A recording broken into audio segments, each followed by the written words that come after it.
আবার একটা daily blog নিয়ে হাজির হলাম। আজকে সকাল থেকে সন্ধ্যা অবধি কী করলাম তাই নিয়ে থাকছে আজকে ব্লগটি। আসসালামু আলাইকুম everyone, this is me Rifa. সকালবেলা ঘুম থেকে উঠে আমার প্রধান কাজ হচ্ছে একটু পানির সাথে লেবু আর ইসবগুলের ভুসি মিলায় খাওয়া, তাই শেষ করলাম। তারপর এখানে আম্মু রুটি বানিয়ে রাখছিল, আমি রুটিটা ভাজতেছিলাম। গত কয়েকদিন ধরেই নিচে হাতে চা করে খাওয়া হয় না, তার জন্য ভাবলাম আজকে আমি চাটা বানাই সকালের। তার জন্য চা বসাইছিলাম। তারপর নিজেই নাস্তা রেডি করে একটু নাস্তা ভিডিও নিচ্ছিলাম আর নাস্তাটাও শেষ করছি। এর ফাঁকি দেখে আম্মু বাজার থেকে একটা মাটির কড়াই নিয়ে আসছে। আম্মুর মাটির জিনিসপত্র খুব পছন্দ, মানে আমার থেকেও আম্মু বেশি পছন্দ করে, তো তারও একটু ভিডিও নিলাম। তারপর এখানে মুরগি নিয়ে আসছিল আজকে, এটাকে নাকি খাসি মুরগি বলে, যাই হোক।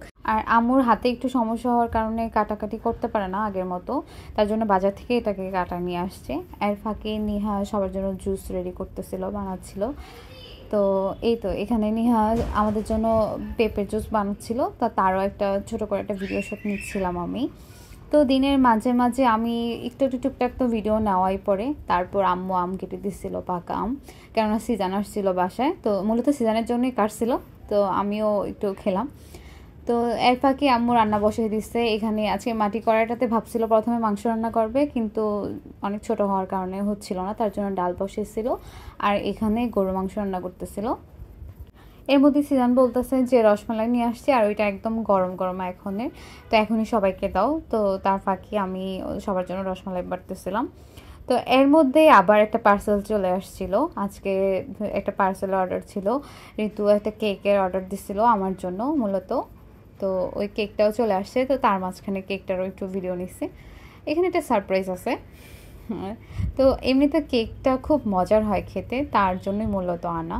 ওরা আগে একবার এনে খেয়েছিল, আমি বাসায় ছিলাম না, তার জন্য আমি বাসায় আসছি বলে আবার অর্ডার দিছিল। কেকটি খাওয়ার পরে আমি গোসল করলাম, ফ্রেশ হয়ে এসেই দেখি যে আম্মু রান্নাবান্না প্রায় শেষের দিকে। তো এর মাঝে আম্মু আমার জন্য সব কিছু রেডি করে দিচ্ছিল ভিডিও করার জন্য। মূলত আজকে সিজান বাসায় আসবে বলছিল, দুপুরে খাবে আমাদের সাথে, তার জন্য এত আয়োজন করা হয়েছিল, কারণ এমনিতে বাসায় আব্বু ছিল না। তারপর আমার ভিডিও শট নেওয়ার শেষ প্রায়, তারপর আমি সিজান আম্মু রিতনি আমরা সবাই একসাথে খাবার শেষ করছি। তো খাবারটা শেষ করে এখানে একটু মজু খেয়েছিলাম, তো তারও একটু ভিডিও নিছি, যে ব্লগার হলে যা হয় আর কি। তারপর এখানে আম্মু তালের শাঁস আনছিল, আমি বলছিলাম যে খাবো, তার জন্য আনছিল। তো এবছর প্রথম আমি তালের শাঁস খাচ্ছি, তার জন্য ভাবলাম এটারও একটা ভিডিও নেই। আর সারাদিনের মধ্যে কিন্তু এটাও পড়ে। তারপর একটা লম্বা ঘুম দিয়েছিলাম, ঘুম থেকে উঠে দেখে ওমা আবহাওয়া তো পুরা চেঞ্জ। এই গরমের মধ্যে ঘুমাইছিলাম আর উঠে দেখে এত বাতাস।